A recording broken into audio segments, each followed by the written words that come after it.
Jhalawar school हादसे के बाद नई शुरुआत, बच्चों की मुस्कान बनी उम्मीद की किरण।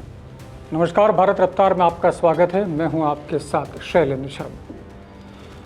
25 जुलाई की वह सुबह, राजस्थान के झालावाड़ जिले का वो काला दिन, जब पिपलोदी गांव के सरकारी स्कूल की छत ने 7 मासूम जिंदगियों को अपने नीचे दफना दिया। पूरा देश सन्न रह गया, आंखें नम थी और सवालों की गूंज चारों ओर थी। लेकिन 13 दिन बाद उसी गांव में एक नई सुबह उगाई। स्कूल की घंटी फिर से बजी, बच्चों ने किताबें उठाई और मुस्कुराते हुए लौटे उस दुनिया में जो उनके सपनों की शुरुआत है। पिपलोदी स्कूल में आज फिर कक्षाएं लगीं। 55 बच्चे पहुंचे नए भवन में। तिलक और माला पहनाकर हुआ स्वागत।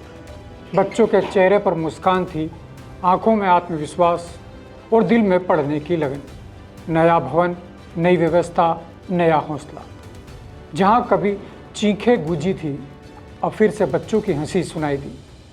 बच्चों को मिड डे मील में पोषण युक्त भोजन भी मिला और पढ़ाई का माहौल फिर से जिंदा हो उठा।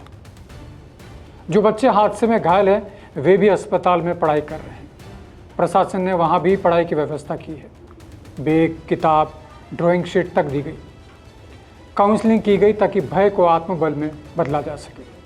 शिक्षकों ने गांव में घर घर जाकर बच्चों की काउंसलिंग की। प्रशासन ने जिम्मेदारी निभाई। ब्लॉक शिक्षा अधिकारी राम सिंह मीणा ने ग्रामीणों की सहमति से सुरक्षित भवन का इंतजाम किया, जिससे पढ़ाई रुकी नहीं। स्वतंत्रता दिवस पर उन बच्चों को सम्मानित किया जाएगा जिन्होंने हादसे में अन्य बच्चों की जान बचाई। वो बच्चे आज गांव और समाज के लिए प्रेरणा है। इस हादसे ने कई सवाल भी उठाए। क्यों नहीं मरम्मत हुई जर्जर भवन की? बच्चों की चेतावनी को क्यों नज़रअंदाज किया गया? अब तक 6 अधिकारी सस्पेंड हो चुके हैं। लेकिन मानवाधिकार आयोग ने संज्ञान लिया और लोकसभा में गूंज भी सुनाई दी। बाप पार्टी के सांसद राजकुमार रोत और आरएलपी के नागौर सांसद हनुमान बेनीवाल ने लोकसभा में आवाज उठाते हुए मृतक छात्रों के परिजनों को 1-1 करोड़ मुआवजा की मांग की और शिक्षा मंत्री मदन दिलावर को हटाने की मांग भी की। वहीं इसी घटना के बाद अपनी जन क्रांति यात्रा छोड़कर झालावाड़ के लिए नरेश मीणा भी निकल पड़े थे, लेकिन लॉ एंड ऑर्डर का हवाला देते हुए पुलिस ने उनको रास्ते में रोक दिया। फिलहाल नरेश मीणा फिर से जेल में है। वहीं राजस्थान विश्वविद्यालय के पूर्व छात्र संघ अध्यक्ष और युवा नेता निर्मल चौधरी ने भी झालावाड़ पहुंचकर पीड़ित बच्चों के परिजनों को 1-1 लाख रुपए की सहायता राशि दी। गुरुवार को कांग्रेस के प्रदेश अध्यक्ष गोविंद सिंह डोटासरा भी झालावाड़ पहुंचे। उन्होंने राज्य की भाजपा सरकार पर तंज कसते हुए कहा कि इस दुखद घड़ी में मुख्यमंत्री को स्वयं झालावाड़ पहुंचकर पीड़ित परिवारों से मिलना चाहिए था, लेकिन सरकार की प्राथमिकता में बच्चों की सुरक्षा और संवेदना का कोई स्थान नहीं दिखता।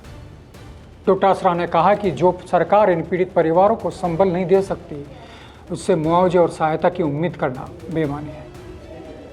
सरकार की उदासीनता ने मासूमों की जिंदगी को खतरे में डाल दिया, लेकिन बच्चों के लिए असली जीत है उनका हौसला, उनका जज्बा और उनकी मुस्कान।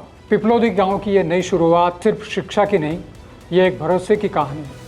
ये बताती है कि जब प्रशासन, समाज और शिक्षक साथ आते हैं तो हर अंधेरा छट सकता है। बच्चों की मुस्कान ही हमारी सबसे बड़ी जीत है।